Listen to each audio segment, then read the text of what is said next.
የሲቢ ኢትዮጵያ ፕሪሚየር ሊግ የ14ኛ ሳምንት ጨዋታ ሐዋሳ ከተማ ከቅዱስ ጊዮርጊስ የመጀመሪያው አጋማሽ ተጀምሯል። ፍጹም ጥላሁን ያብስራን ጥሎ አልፏል። ያብስራም ጥፋት ሰርቷል። ሌላ መጠንቀቅ ያለበት ተጫዋች ነው።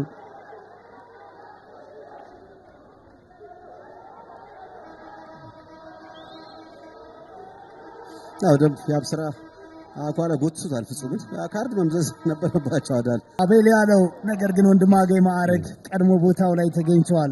ለአቤል እንደዚህ አይነት ረጃጅም ኳሶች አብዱ ዋጋ ያላቸው አይመስልም። አሁን ባለው ሁኔታ ላይ ግን ሄኖክ ዮሐንስ ጥሩ ተከላከለው። 2 ደቂቃ ተጨምሯል። 45 ደቂቃ አንድም ኢላማውን የጠበቀ ሙከራ ሳይደረግበት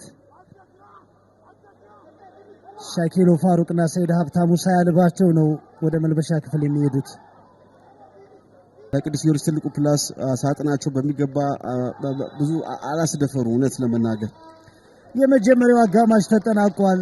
አይበልጥ አየሩ ነፋሻ እየሆነ መሄድ ይመስለኛል። አብዱ 2:40 ውስጥ መሻሻል ጠብቃለሁ በሁለቱ። ፍቃደ ስላሴ ገና ሀብታሙ ጉላ ተከላክሎታል። ሽመልስ በቀለ 30 ሰከንድ ብቻ ነው የበቃው። የቀድሞ ክለቡ ላይ ነው ያስቆጠረው። ደስታውን ለመግለጽ ምድል የለውም። ምክንያቱም የበላበትን ወጭ ሰባሪ እንዳይሆን። ሐዋሳ ከተማዎች ምን አይነት ፈጣን መልሰት ነው! 45 ደቂቃዎችም አንድ ድል ሳይፈጥሩ አሳለፉ። ሁለተኛ አጋማሽ ግን 30 ሰከንድ ለአንድ ጎል በቅቷቸዋል። ሐዋሳ ፈጣን ጎል። ቅዱስ ጊዮርጊስ ተከላካይ ክፍል ዲስኦርጋናይዝ በሆነበት ሰዓት ሽመልስ ተረጋግቶ ነው ጎሉን ያስቆጠረው። በነፃነት የሮጠው ጥሩ ኳስ ነበር። ተመልከት፣ የመጀመሪያው ንክኪ ፐርፌክት ነው። ሁለተኛው ጣላ ቦታ አይቶ ያስቆጠረው በጣም ድንቅ ጎል ነው። ስለ ሻኪሉ ፋሩቅ ስታነሳልኝ ነበር። ምንም ሙከራ አላስተናገደም። ጥራት ያለው አሁን ለ3 ነጥቡ በቂ ነው ወይ አብረን እንመለከታለን። ሐዋሳ ከተማ 1 ቅዱስ ጊዮርጊስ 0 ጨዋታው ቀጥሏል።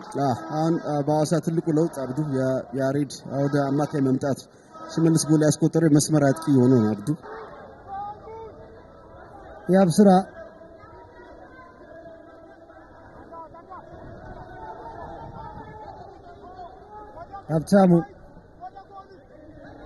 ሀብታሙ የማዕዘን ምት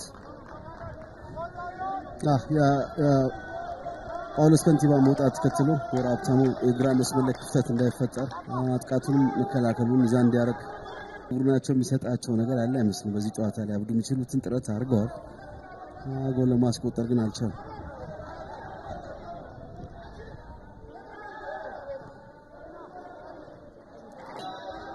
ፍጹም ጥላሁን ጥሩ ኳስ። ፍጹም ጥላሁን ለአሮን አንተር ነበር ለመስጠት የሞከረው።